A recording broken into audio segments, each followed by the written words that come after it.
Hello, friends, and welcome back to Malicious Compliance Stories. Let's kick off today's video with a classic tale of procrastination, last-minute rushes, and a sprinkle of malicious compliance. But before we begin, best way to support our channel is to leave comments, like, and subscribe with the turned-on bell so you don't miss the new video every single day. Here we go. Don't remind you about your passport renewal? Cool. This happened a few years ago when my now husband and I first started dating. We were going on holiday in May in order to attend his friend's destination wedding. I don't mind his friends, but for the purposes of this story, I have to say they are more his friends than mine. He needed his passport renewed, which needs to be done every 10 years here in the UK. Knowing that we had this trip coming up and that his passport needed renewing, I reminded him in, I think, February that it was a job that he needed to do. I think the third time I reminded him about it, possibly sometime in April, he slightly snapped at me, or was at least a little off, and basically said, "You don't need to keep reminding me, I will sort it out." Fine. Even though this was still early in the relationship, I'd already noticed that my boyfriend, as he then was, is wonderful in many ways, but he's a bit of a procrastinator and especially has a tendency to put off boring admin-type jobs such as this. I can't say I blame him, but I'm the sort of person who gets things like that done as soon as I notice them, because otherwise they'll be on my mind. But he was absolutely right. This was a trip to see his friends. My passport didn't need updating. It really wasn't my job to remind him about his or chase him about it. I didn't especially care what happened either way. The trip was extremely cheap and the travel insurance might have even covered canceling it. Malicious compliance activate. Well, wouldn't you know it, something like 5 days before we were due to leave, he sheepishly comes to me and says he still hasn't done anything about his passport. I don't know what it's like elsewhere, but I think standard lead times for passports here are at least a few weeks. So he ends up doing a priority request, or whatever it's called, where they will fast-track your application. I think, from memory, the basic application is £79, and then priority on top was another £150, possibly more for fast shipping. I think the whole thing ended up costing him around £250 with everything in together, when it should have been £79. My memory's blurry, but I think he also had to get new passport photos taken and authenticated quickly too, which I seem to remember was really stressful and rushed for him as well. We did get to go on the trip, and everything came through the day before we left. He apologized for having snapped at me and for asking not to be reminded about it. But by that point, I wasn't even angry and honestly felt bad for how much stress and expense he'd been through. He has improved how he does his boring life admin since then. Lesson learned, hopefully. If he ever snaps at you again for reminding him to do a time-sensitive task, just look at him and say, "Passport." And our second story. Sure, let's ruin this expensive electrical equipment completely unnecessarily. This is a story that my friend John told me. John works for a utilities company that has a contract to install energy meters in domestic households across the country. His division covers an area with a population of about 2 million people. Every morning, he looks at his little company iPad to see the list of jobs he has and goes off in his van to remove the old meters and install new ones.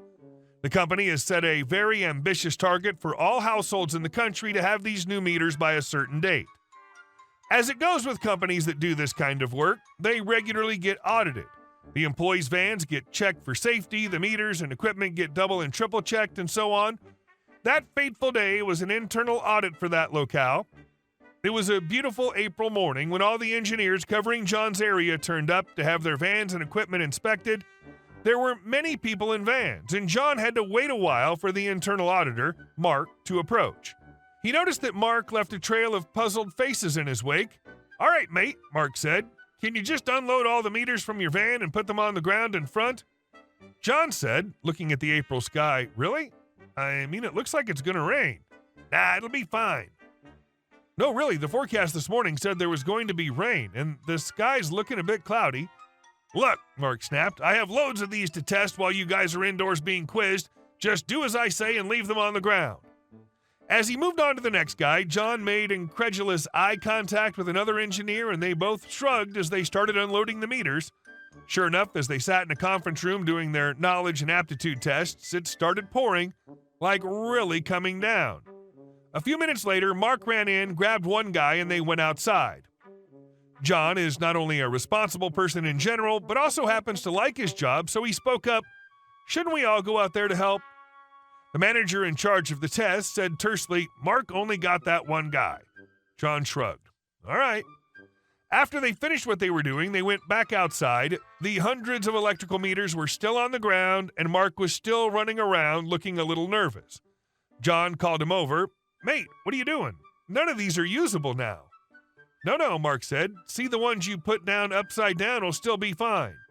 A few other engineers came over and stared. "Mark," John said, taking him by the shoulders, "these are all electrical meters. They are not waterproof. Literally none of them are usable now. Compliance would kick our butt if we even thought about putting them in a customer's home." "You do realize," another engineer said, "that because you insisted we dump our stuff out in the rain, no one in this area of 2 million people will have a meter to fit for at least the next 3 days?" As Mark looked around him, the reality of what he'd done dawned on him. John later described the color of his face to me as just pure gray. 6 months after John first told me this story, I asked him what happened to Mark. He said no one had heard of or from him again. I don't understand why he had everyone take them out. Was he going to have to unload and load each van himself if the drivers didn't? I mean, other than that, I can't see what that decision was made. And our next story. How I got my boss's job. This all happened in an EU country. I did my apprenticeship in a mid to big size factory as a machine operator. After I completed my apprenticeship, I worked in the production for around a month. Then I got called into the office and they asked me if I can do some holiday replacement. So I said yes, why not? Better hours and clean work. I got taught the systems, which was pretty easy because I manufactured those parts for a year. After my coworker came back from their vacation, they asked me to stay and become a part of their team, so I said yes, sounds good. So I was now working in the sales/quality department. Now to the present time, 7 years later. Our team increased from 5 workers to 15 because of restructuring, which helped us a lot. My boss retired last fall, and after Christmas, we got a new young boss around my age, 27, who was a major a-hole and sexist. We got a few weeks before him a new hire, a lovely young girl, age 19, which I trained her. If you're new, you're doing some errors, which are totally fine in my opinion. So I come in last Tuesday to hear my new boss screaming like a maniac at this young girl. I asked her what happened, and she said she filled the wrong form, which happens even to me. My boss noticed it and screamed at her. I paraphrase it. "Boss, you stupid little bleep, how dumb can you be to fill out the wrong form? I should fire you and make sure that you never find any work in this field again." Coworker started crying at this point. Then my boss stormed into his office and slammed the door shut. I asked my coworker if she's okay, and she was still sobbing, so I brought her a coffee and took her to our office grandma. Everyone loves her so much. I was at this point pretty pissed and told everyone what happened. After they learned what he did to our new coworker, 3 stormed into his office and quit after 25 years in this company. My boss said to them that they are worthless and overpaid. They told us that, and a plan was formed. Everyone will quit except for me for now. What my boss didn't know yet is we had a huge customer audit happening in 3 weeks, which I'm the only certified to prepare for.